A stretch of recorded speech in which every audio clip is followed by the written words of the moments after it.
অনেকেই বলে যে ক্যাপসিকাম খাই না, ক্যাপসিকাম খেলে নাকি ঢেকুর ওঠে, মুখ দিয়ে গন্ধ বেরোয়, এইসব কথা। আসলে ক্যাপসিকাম রান্না করতেই জানে। ক্যাপসিকাম যদি ভালো করে রান্না করা যায় তাহলে রুটি লুচি পরোটার সঙ্গে দারুণ খেতে লাগে। আর আমি যেটা রান্না করেছি সেটা দেখার পর অবশ্যই যে ক্যাপসিকাম খায় না সেও খেয়ে নেবে।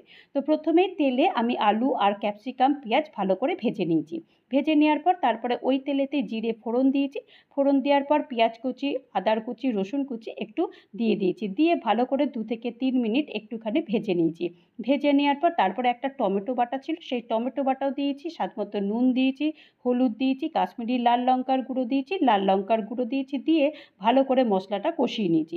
কষিয়ে নেওয়ার পর তারপরে ভেজে রাখা আলু, ক্যাপসিকাম আর পেঁয়াজ দিয়ে দিয়েছি। এটাকে ভালো করে কষিয়ে নিতে হবে। কষাতে কষাতে এরপর এটা হয়ে যাবে, এটাকে আর কিছুই করতে হবে না। এরপর একটা ভাজা মশলা দিয়ে দিয়েছি। ভাজা মশলাটা দিয়ে তারপরে একটুখানি উপর থেকে ধনেপাতার কুচি ছড়িয়ে দিয়েছে। ব্যাস, এইটা যখন রুটি লুচি পরোটার সঙ্গে খাবে তখন তোমরা বলবে, বাহ কি বানিয়েছো।